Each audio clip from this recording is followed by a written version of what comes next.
Hello. I am super happy to be back here 3 weeks in a row.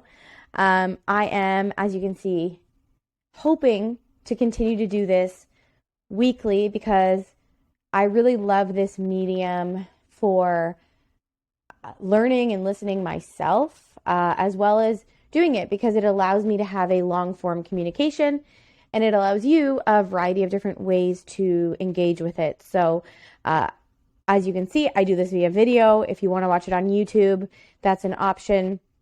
I usually post clips on my social media. And so if you're interested in the clips I post, the long form information will be found on this podcast. And obviously you can listen anywhere you find your podcasts. So it's pretty cool to be able to, I know I throw in my headphones and listen to whatever I'm listening to that day. So I'm hoping that it benefits you in that way. If you have any feedback for me, I'm always happy to get that. So let's get into it. We are episode 3 of this new format, and I'm super excited. So I hope you guys get as much benefit out of it as I do putting it out there, because I really enjoy sharing this information and hope that it's helpful. As always, you can follow me on my social media platforms. I'm on TikTok, I'm on Instagram, same username. So it's at Dr. Laura ND. And shoot me a DM, shoot me a message, give me some feedback. Subscribe to the podcast because I'm hoping to have it out weekly going forward. So let's get into it. Today, we are talking about feeling dry and broken, which is something a lot of my patients can relate to, especially as it pertains to perimenopause. But it doesn't always pertain to perimenopause. So I want to talk about vaginal dryness in a real sense. I want to talk about perimenopause, and I want to talk about some things you can do with it. Sorry, I'm just moving my hair out of the way because I don't want it to interfere with the microphone. So if you're watching on video, this is why I'm playing with my hair, because I'm just trying to move it so the microphone doesn't sound all, white noisy. Okay, so here we are. Let's get into it. I'm going to read this Reddit post. It's called I Feel Broken, and in brackets it says perimenopause ? Hello, ladies. I'm sorry if the title seems a bit melodramatic. I've been miserable. I do have an appointment with my OB, but I guess I just need a vent or need some reassurance or something. I'm feeling a little bit unstable. I had a baby at 39. Birth was a C-section and had my OB tie my tubes while in there. Lost an ovary during that process. Relevant? I don't know. Baby turned 2 this weekend, and since she was born, my periods have been a mess. They're regular like clockwork, but they're so heavy. Like, it's hard to leave the house for the first 3 days because I'm soaking through Ultra tampons in an hour, and I have to wear Depends because I can't have a pad shifting on me or I'd ruin everything in the house. My OB wanted to start me on hormonal birth control to see if it would help get things under control. I've never been on hormonal birth control in my life, and I was a little bit nervous. I was anticipating feeling or acting a bit crazy. I wasn't anticipating my body going to pieces on me. I feel like the biggest wimp on the planet. I could only hang in for a couple of weeks. I know it takes time to adjust, but I was just so sick. Headaches, flaring to migraines, nausea, dizziness, exhaustion, body aches, everything. I'd be trying to fix lunch for the family and be stirring stuff on the stove and have to spin around to vomit in the kitchen sink. Suddenly, my nether regions turned into the damn Sahara, to the point that internal chafing was turning into tearing. I couldn't keep on like that for 3 months, and honestly just don't have the fortitude to try to get it dialed in. I mean, I'll do what I have to, but I'm really hoping for maybe an ablation or something because damn, that was horrible. Had to take a break from intimacy with the husband because of the chafing. Got some over-the-counter products to try and help healing. Got the green light from the OB to stop pills. Period started only a day late, and it was horrible as usual. Finally, feeling better, and husband and I went to play Friday night. Oh my God, the pain. I can't even tell you. I felt like I was going to be ripped in half. And yes, I was plenty ready. Last night, I wanted to try again as I hoped it was just a fluke, but no. I wish I could describe the pain. It's unreal. I know I've got to wait to talk to my OB, but I'm just so lost. I'm scared. I'm lonely. I feel broken. Unfortunately, this is something that I hear all the time from my patients, and it is something a lot of my patients, women in particular, suffer from in silence because we just don't talk about it. A lot of the times, even when I'm talking to a patient who's, in menopause, fully in menopause, we know they're menopausal, they don't actually come to me with low sex drive or vaginal dryness as their main concern because it feels uncomfortable. And as I work virtually with my patients, 99% of the time, I'm usually sitting across from someone on a computer, and I don't necessarily know where they are in their house. I don't know who's home. And a lot of women are completely comfortable talking about their hot flashes in front of their kids, in front of their husband, but nobody wants to talk about their vaginal dryness or pain with sex or low libido. And if they do, it's very few and far between. And so a lot of times I'll say, where are you? Who's home? Can we talk about sex drive? And I usually get the like looking around. Okay, 1 second. And they go into a different room because this is something they weren't prepared to talk about, even though it's a significant problem. And so I wanted to take the opportunity in this episode to just shed some light on this issue, give a little bit of insight, and hopefully give you a little bit of reassurance or hope as it pertains to this issue. And I understand feeling broken. Intimacy is something that is needed for the lifetime. There's no time in your life where it's like, oh yeah, no, you don't need it anymore. You're fine. You should be able to express that intimacy with a partner or with whoever you want, quite frankly. So this is really interesting. There's a lot of different layers. And so the first thing I want to address is she actually in perimenopause or menopause? And what does that mean? What does that look like? And then the second thing I want to really dive into is reasons for vaginal dryness in menopause, in perimenopause, even in younger women. And then the last thing I want to touch on is what to do with it. So that's what you can expect from this episode. So let's really get into it. Perimenopause. What is it? What happens? And how do you know if you're in perimenopause versus menopause? And then we need to touch on these heavy periods. And so just going back to this original post, they're talking about the fact that they had a hysterectomy. I believe it was a hysterectomy. My point is that they lost an ovary, and they're wondering if that's relevant. And so yes, you make your hormones from your ovaries. And now as you transition from, regularly cycling to perimenopause and menopause, your ovaries are going to do a lot less work. So you're going to make a lot less hormones. And what happens is as you're transitioning, the role of the ovaries gets less and less and less, and the role becomes on your adrenals. It becomes the responsibility of your adrenal glands to make some of those sex hormones. Now, our sex hormones don't completely go away, down to zero, but they do significantly decline. And so understanding that is really important. And so how do we know if we're actually in menopause? Oh, just 1 second. I have a spam phone call coming in as I'm trying to record a podcast, which is great and lovely. Hopefully the recording can't hear it. Anyways, moving forward. In perimenopause, we have that transition. So we have that the role that was initially from our ovaries, making our sex hormones, goes onto our adrenals. And now what happens is if you, for some reason, have an ovary removed, you may or may not go into premature menopause. And the reason for that is really kind of random a little bit, because if we think about it, throughout our lifetime, we're going to ovulate from one ovary or another. Sometimes I always refer to it in a joking manner as you have one ovary that's like gung-ho and ready to rock and maybe works a little bit harder. And then you have one ovary that might be lazy, right? It might not ovulate every month.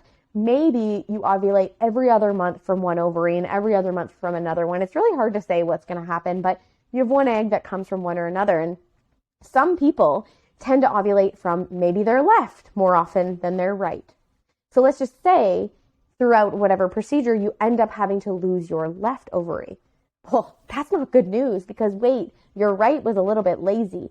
So maybe as soon as you get out of that surgery, you're now not ovulating as frequently because your right ovary only wanted to take over every 3 months. This is just me giving a scenario, right? This isn't necessarily how it always works, but we don't necessarily know why, which one ovary may ovulate, every single time or every third time, every second time. And so if you just happen to get that one removed, you may notice those differences right away. And on the flip side, if you're somebody who, let's say that left ovary stayed and that was the one that ovulated the majority of the time, you might not actually notice anything right away, right? So that's the first piece. And so those ovaries are responsible for making sex hormones. And if we take that one away, the one that was, the hard worker, then we're going to experience those symptoms earlier. And so what can those symptoms look like? We talk about heavy periods. We talk about heavy bleeding. let's go back to the root causes. Now, if you're someone who was diagnosed with, let's say, endometriosis, then we know why you have heavy periods, why you bleed a lot. But if there was no structural cause like endometriosis or fibroids, a lot of the times individuals have heavy periods or bleed a lot can be due to an ovulatory cycle, so not ovulating. Why does this happen? Because at the beginning of your period, think about it as the building. We're building up the lining, we're building up the follicles, we're getting ready for ovulation. The middle of your cycle is ovulation. We let out that egg. We're preparing for fertilization.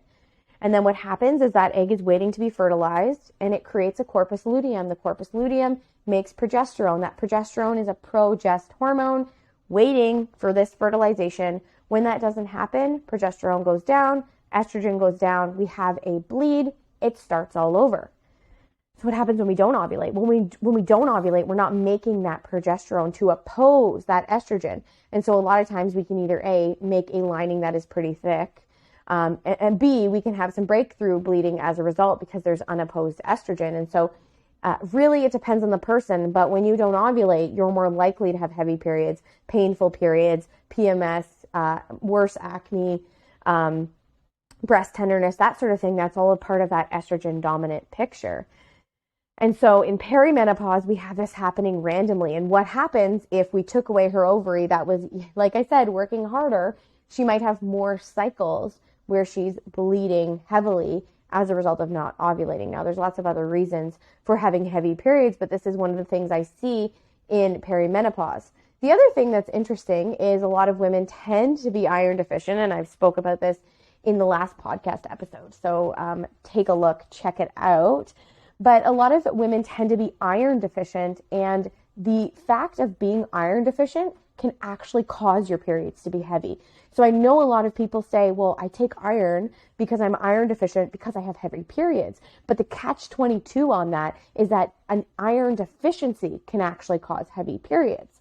Other things that can cause heavy periods are like a thyroid abnormality. So if you haven't had your thyroid checked out and you're bleeding and bleeding and bleeding, that's something that needs to be addressed. And then we talk about PCOS. PCOS, again, you're more likely to have anovulatory cycles.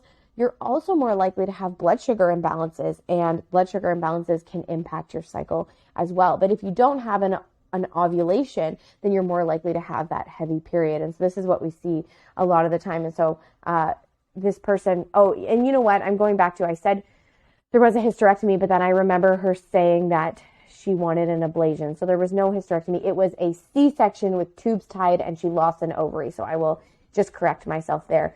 So still has a uterus, obviously, because I'm talking about bleeding. Where is my brain today? But anyways, this person has a uterus, lost an ovary, and this is my point. We're talking about hormones and we're talking about bleeding. So anyways, going back to that, how do we know kind of what's going on from a hormone standpoint, or what to do to for the bleeding, how to understand? So if your periods are coming every single month, then it's a really easy thing to do. We can track your ovulation using an ovulation test strip.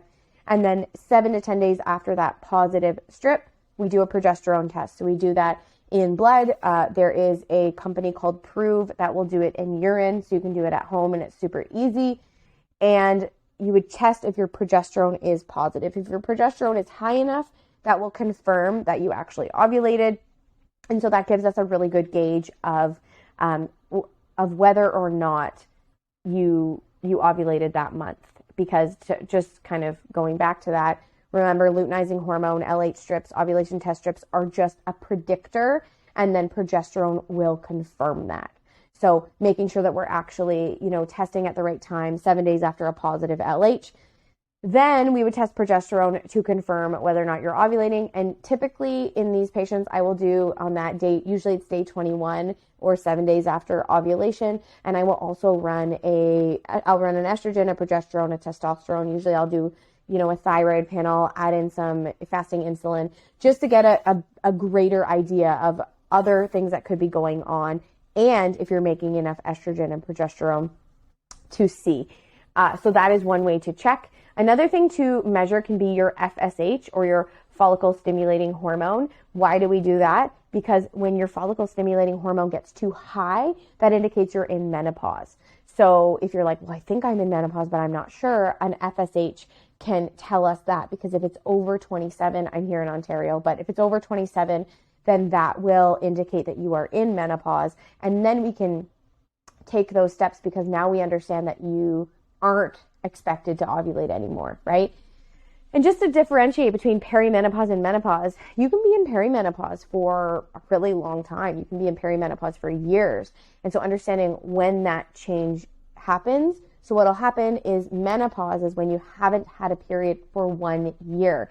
And so perimenopause can be grueling, because you might have a period and then, 4 months later you have another period, and then 6 months later you have another period. And so this can be a grueling process, because you're like, I have hot flashes, I have random periods, they're heavy here and they're, heavy over here and light here, and then don't come for 4 months. And so you're kind of wondering when you're going to get a period, B, if you're going to get a period, and C, is this going to be the last one? So doing a lot of these measurements can be helpful, and understanding that there's actually a lot we can do to alleviate your symptoms in this perimenopausal period. So that's a really important thing to understand as well.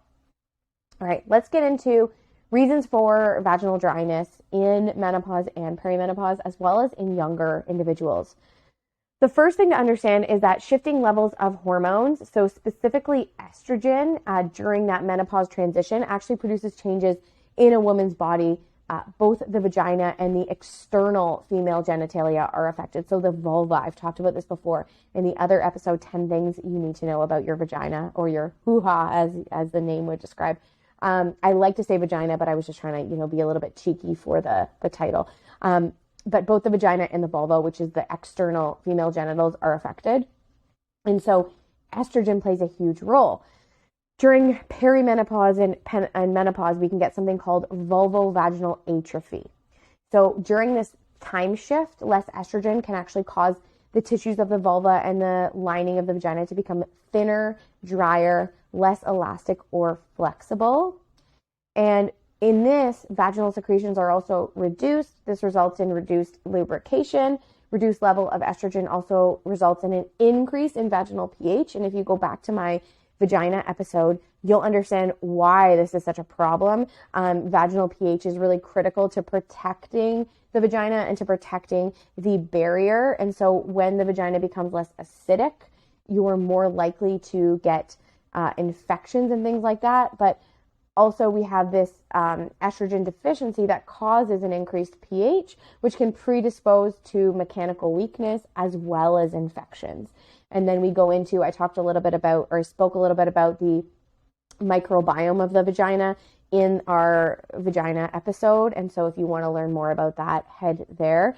But this is one of the reasons why we get vaginal dryness and pain, because the low estrogen causes this atrophy, this thinning and lack of lubrication. That's the main reason.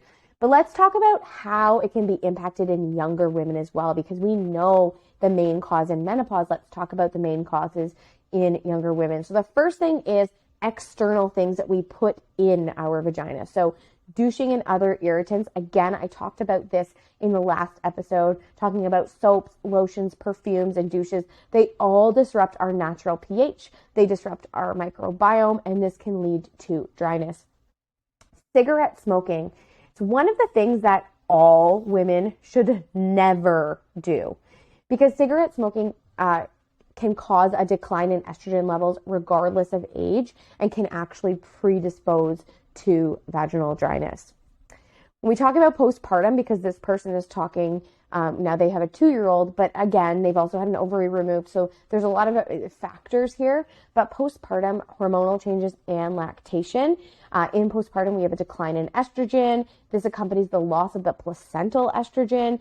And when you are breastfeeding and you have prolactin is antagonistic to estrogen, meaning it works against it during lactation. Again, we come down to this lowering levels of estrogen. Another cause is called vaginitis. This can lead to worsening of symptoms. So what I mean is this is not often the main cause, but having inflammation in the vagina is obviously going to worsen and irritate if you already have dryness.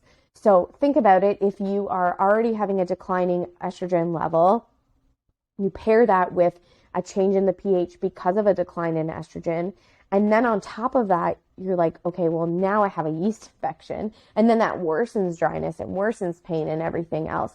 So certain vaginal tract infections, so yeast infections, bacterial vaginosis, trichomoniasis, sexually transmitted infections will often exacerbate a problem which is predisposed by that lowered estrogen and altered pH. So your pH in your vagina should be between 3.5 and 4.5. And like I said before, this is essential for your immunity's natural defense against vaginal and urinary tract infections. This is one of the reasons why in perimenopause and menopause, women are getting more UTIs and more yeast infections. And then underlying hormonal conditions. So one of the ones is thyroid that I like to address. I already addressed it when we were talking about, heavy periods, because people don't realize the role that the thyroid plays. And so an underactive thyroid can cause other hormone issues. I always tell my patients, your hormones are so intricately connected that we can't really pull apart and say, it's this one hormone that's causing the problem. We have to look at the whole picture and say, okay, if this hormone is high, where's your system pulling? Where's your system more likely to move, right? And so an underactive thyroid can cause too much prolactin, so hyperprolactinemia, which is an elevated prolactin. In this case, we have reduced sex drive, breast pain, painful intercourse, and vaginal dryness. We're going to talk about blood sugar, but in diabetes, this can cause vaginal dryness itself. And Sjogren's syndrome is an autoimmune disorder that attacks cells in the body that produce moisture. Obviously, this is going to amount to losing a lot of moisture, including causing vaginal dryness. Certain medications can cause vaginal dryness. So if you are on ones especially that impact libido, so libido and sexual function. So things like SSRIs, so antidepressants. We have beta blockers, so heart medications. We have anti-estrogenic medications. And again, some of the times we don't have a choice as to whether we're on some of these medications. So understanding that this is what they may be causing, this is a side effect of the medications, can be a really good first step to understanding how we treat this, right? Because I think the problem is a lot of women go without telling anybody because they might be embarrassed, or they might think that there's something wrong with them, or they might think that, oh, maybe I don't like my partner anymore, which, I mean, may be the case, but it's not going to be, in lieu of being a problem from your SSRIs or your beta blockers.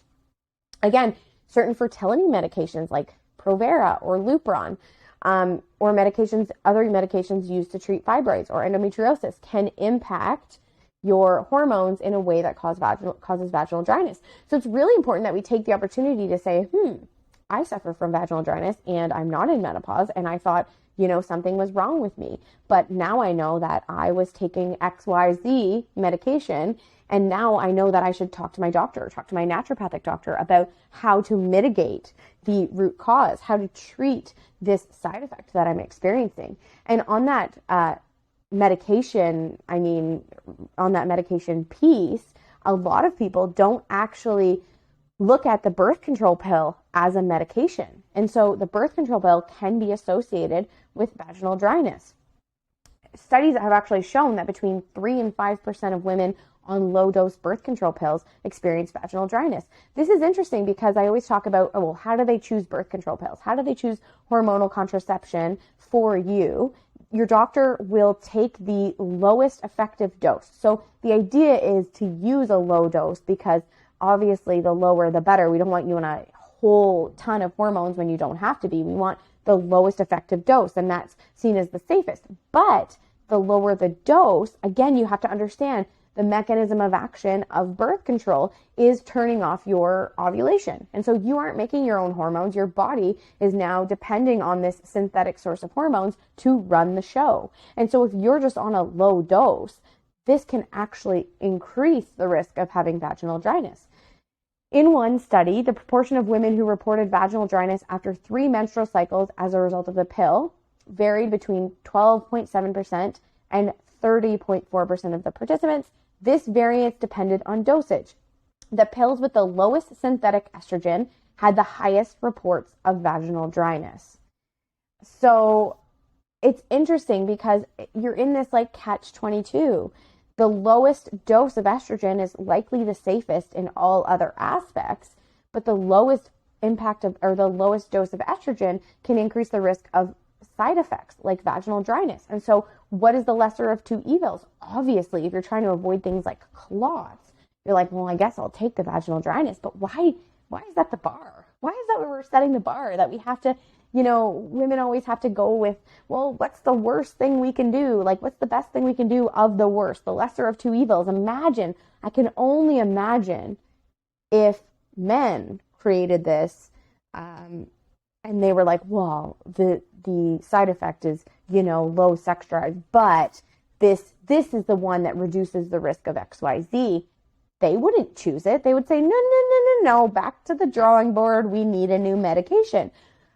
But suddenly, this is just something women deal with, right? And if we talk about the birth control pill, I could talk an hour about the birth control pill. That's not what this is about today. But we look at the fact that we deal with so many side effects, and often the same side effects that we used the pill for, right? Like, we take the pill, it's like, well, I had PMS and painful periods and breast tenderness and bloating, and they go on the pill and they're like, yeah, now I have vaginal dryness and depression and breast tenderness and bloating. And it's like, well, what are we doing? So it is important to talk about this as a cause of vaginal dryness. And if you have vaginal dryness, you're likely going to have more pain with intercourse. And if you have more pain with intercourse, you are likely to not have any sex drive. And that makes a lot of sense. Another thing to look at is blood sugar. So I mentioned the diabetes, and women who are diabetic are more likely to have vaginal dryness, and women with diabetes have a 33% increased incidence of vaginal dryness, and up to 42% of women with diabetes experience sexual dysfunction. The odds of a diabetic having painful intercourse are 3.48 times greater in postmenopausal women with diabetes. I want to just, branch this out because diabetes, we know blood sugar being a problem. Blood sugar can impact your ability to, create lubrication. It can also impact, especially in diabetes, we talk about blood flow. We need blood flow to nourish tissues. And if that blood flow is reduced, then we are not going to have nourished tissues. But we can also experience sexual dysfunction as well, right? We have to think of, in diabetics, we have less efficient blood flow and circulation of things. And so I look at this and I'm like, wait, but what about PCOS? The reason why I always bring up PCOS, it's like, Laura, why are you always talking about PCOS? Because we don't talk about these metabolic issues, this fasting insulin. If you have PCOS and you have a high fasting insulin and you have blood sugar issues and you're creeping towards diabetes, you may have sexual dysfunction early on and not know that it's because of the PCOS. I mean, PCOS inherently is going to cause a lot of different things that will impact your sex drive in a negative way. But one of those things is blood sugar. And so instead of just looking at your fasting glucose and your HbA1c and saying, oh, no, you're good to go, you are fine, let's look at fasting insulin. Let's bring down that fasting insulin and look at insulin resistance as a root cause of sexual dysfunction and vaginal dryness. So what do we do about it? There are a lot of treatment options from a naturopathic perspective, and I'm going to talk about a few of them that I use in my practice. But the first thing is obviously avoiding any vaginal irritants that are going to make dryness worse. So I'm talking douches, bubble baths, scented soaps, and lotions around the area. Again, I talked about this in my 10 things you need to know about your vagina episode. These products can worsen dryness. Now, the second one is a very interesting one. Sexual activity is a treatment. The saying goes, if you don't use it, you'll lose it. Sexual activity is a prescription for atrophic vaginitis or estrogen deficiency. It basically helps encourage this vaginal elasticity and pliability, and there's the lubricative response to sexual stimulation. Women who participate in sexual activity report fewer symptoms of atrophic vaginitis, and on vaginal examination have less evidence of stenosis and shrinkage in comparison with sexually inactive women. A negative relationship exists between coital activity and symptoms of vaginal atrophy. So the people who have intercourse more have less symptoms of this vaginal atrophy. If you don't use it, you lose it. But it becomes a little bit of a cycle, right? Your sex drive gets low, you don't have sex, then sex is painful, and then when you do it, it makes everything worse. So using things like lubricants can be really helpful so that you can get back into it, so that it's not painful, and so then it doesn't reduce lubrication, so you don't have atrophy, and it's this cycle, right? So yes, it is a prescription. Sometimes you're so far gone that you need treatments in order to bring you back to a point where you feel comfortable doing it, because it can be extremely traumatic if you have a history of everything being painful. There's a psychological component, feeling like, you let your partner down, feeling like you don't want to start things for fear of not being able to finish things because you feel guilty.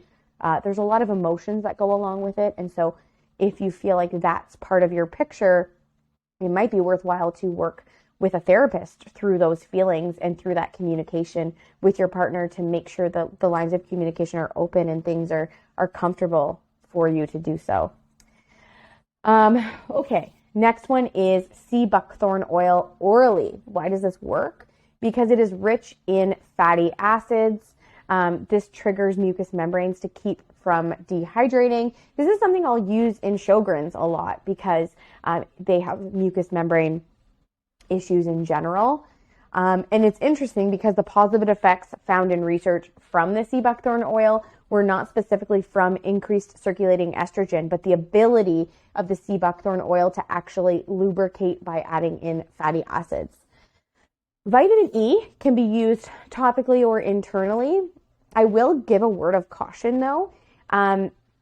Orally might be a better option because internally it may be effective, but oils such as vitamin E, olive oil, almond oil, coconut oil can actually build up in labial folds, become rancid, and add to smells and infections, can even cause vaginal or urinary tract infections. I spoke in my last episode about not putting any food in your vagina, and I would still stand by that.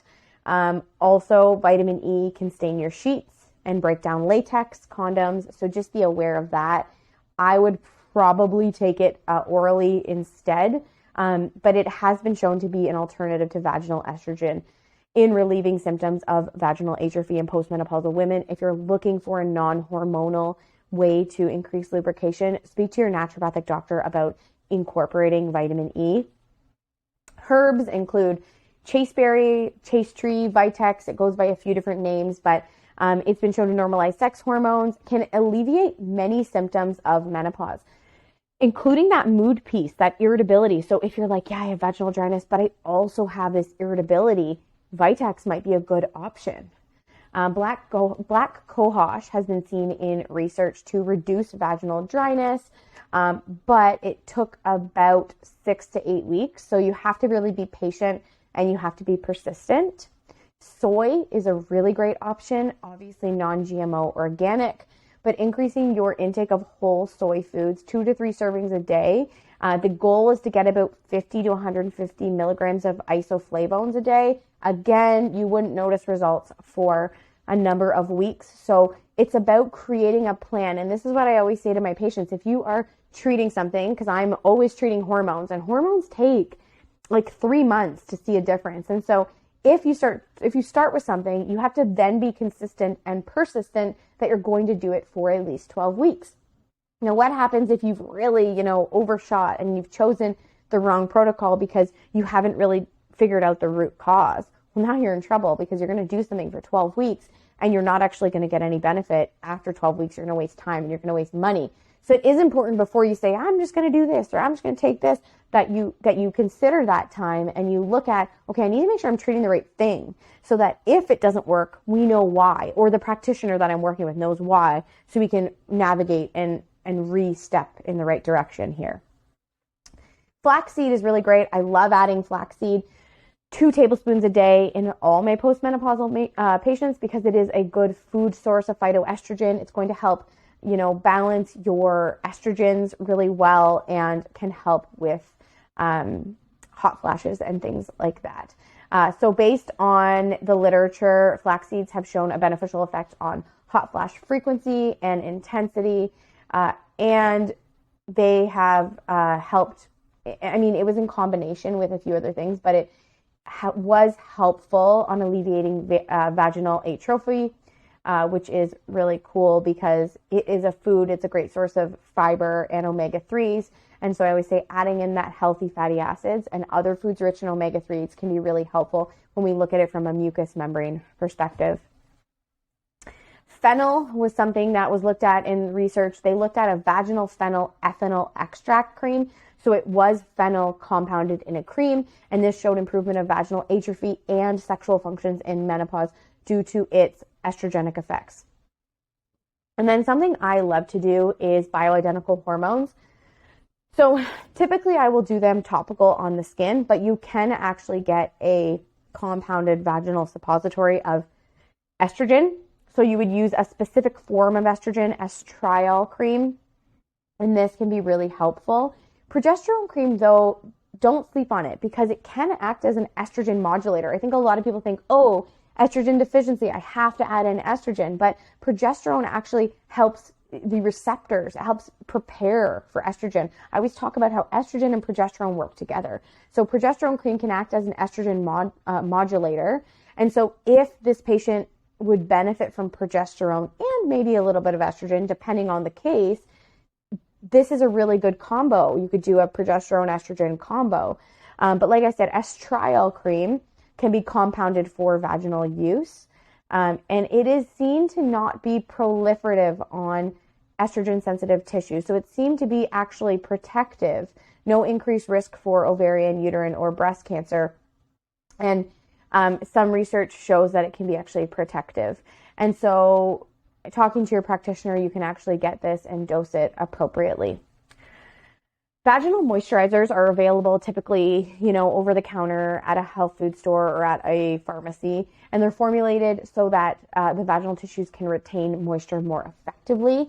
These are typically applied a few times per week, and they allow a continuous moisturizing effect. But again, you need to put the difference between a moisturizer and a lubricant. A moisturizer is something that is going to help the tissues retain moisture. A lubricant is something you're just going to use before intercourse to help, with lubrication at that moment. If we're looking at an estrogen deficiency, you can use moisturizers and lubricants in conjunction with estrogen replacement, or if you're looking for a non-hormonal treatment, you can use it as the alternative treatment. Some patients don't really want hormones, even if they're bioidentical, or they might have a contraindication to that, then that's a good idea. But moisturizers that contain ginseng can be helpful. Moisturizers that contain ginseng can be helpful, but you don't want to use them when you are sensitive to estrogen. So if you have a contraindication to estrogen, you want to avoid buying a moisturizer just because it says hormone free. If it has ginseng in it, it has some estrogenic activities, so you want to make sure you avoid it. But the important thing to understand is that the length of effectiveness for a moisturizer is generally less than 24 hours. So we have to make sure that we're dosing it appropriately to see that, sustained effect. The last thing I want to say about these moisturizers is we have to make sure, number one, are they safe with condoms? So if using condoms is a big part of your strategy, even if pregnancy, if you're in menopause, it's obviously not for pregnancy, but the protection of STIs. We want to make sure that whatever moisturizer you're using is safe with condoms.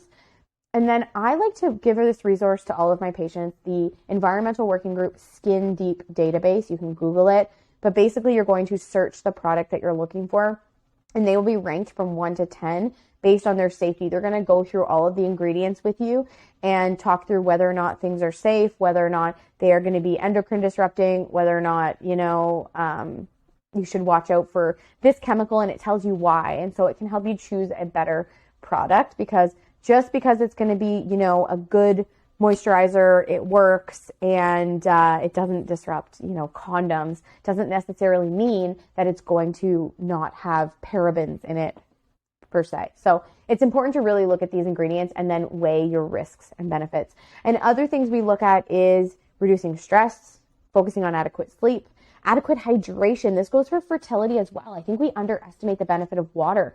We need hydration to make fertile cervical mucus, as well as we need hydration to create, lubrication and vaginal moisture. So I think a lot of time, especially in menopause, we tend to have bladder issues. And so you might find yourself waking up to pee and, you're like, I can't drink a lot of water or liquid during the day. So adequate hydration is really important. And then seeing a pelvic floor physiotherapist, you can reach out to me if you're in the area and you want a recommendation.